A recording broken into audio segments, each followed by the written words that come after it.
सरकार कहती है हमने सख्त कार्रवाई कर दी, तो आखिर किसकी अगुवाई में, किसकी शरण में, किसकी छत्रछाया में ये पेपर लीक हो रहे हैं? राजस्थान में पेपर लीक मानो हर परीक्षा की परंपरा बन चुकी है। ऐसा लगता है कि पेपर लीक नहीं हुए तो परीक्षा का कोई मतलब ही नहीं रह जाएगा।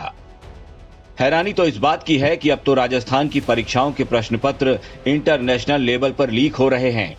विदेशी नंबर से व्हाट्सएप पर परीक्षा के प्रश्न भेजे जा रहे हैं, वो भी बिल्कुल मुफ्त।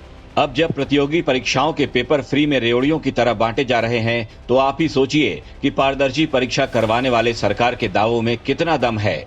राज्यसभा सांसद किरोड़ी लाल मीणा ने न जाने कितने आंदोलन किए, न जाने कितनी बार धरने पर बैठे कि पेपर लीक करने वालों को पकड़ा जाए, लेकिन लाख आश्वासन के बाद भी न जाने क्यों सरकार और सरकार की जांच एजेंसियां पेपर लीक पर पंगु नजर आती हैं।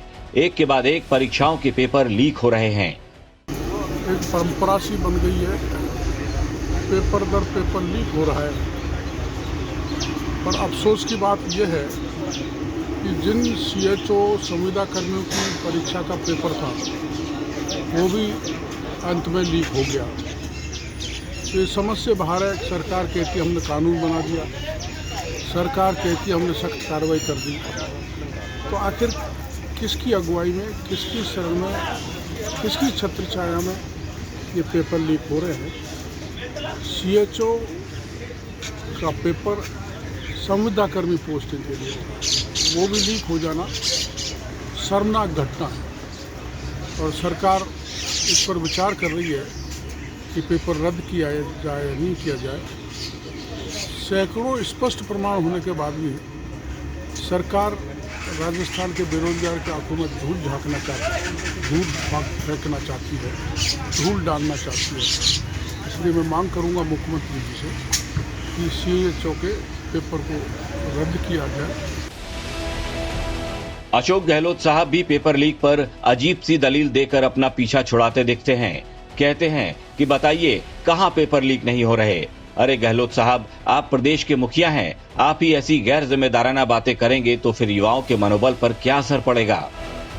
हर राज्य में पेपर आउट हो रहा है। DRDO में जो डिफेंस का है, आपके इसमें आर्मी के अंदर, हाई कोर्ट के अंदर, कल परसों हो गया उत्तराखंड के अंदर लाठीचार्ज हुआ वहाँ पर, मध्य प्रदेश में हो गया, अभी गुजरात में होते रहता है। तो हालात बड़े गंभीर है। इसलिए आपने जो कहा कि इन गंभीर हालातों में प्रदेशवासियों को सोचना पड़ेगा। मोदी जी आए थे अभी। CHO परीक्षा का पेपर लीक हुआ, पक्की नौकरी ना सही, संविदा पर ही काम मिल जाए, इस आस में हजारों अभ्यर्थी परीक्षा में बैठे थे। लेकिन न जाने किसने इनके सपनों के पूरा होने से पहले ही उस पर पानी फेर दिया। पेपर लीक के सारे सबूत कर्मचारी चयन बोर्ड को सौंपे गए, लेकिन वहां से इन्हें SOG के पास भेज दिया गया। अब SOG के पास सारे सबूत हैं, फिर भी पेपर लीक की जांच आगे क्यों नहीं बढ़ पा रही, इस पर सोचिएगा जरूर। कहीं ऐसा तो नहीं कि पेपर लीक करने वालों के तार ऐसे लोगों से जुड़े हों जो सरकार का ही अहम हिस्सा हो। शायद इसीलिए लीक की जांच कछुआ चाल चल रही है, क्योंकि बात निकलेगी तो दूर तलक जाएगी। ब्यूरो रिपोर्ट, राजस्थान तक।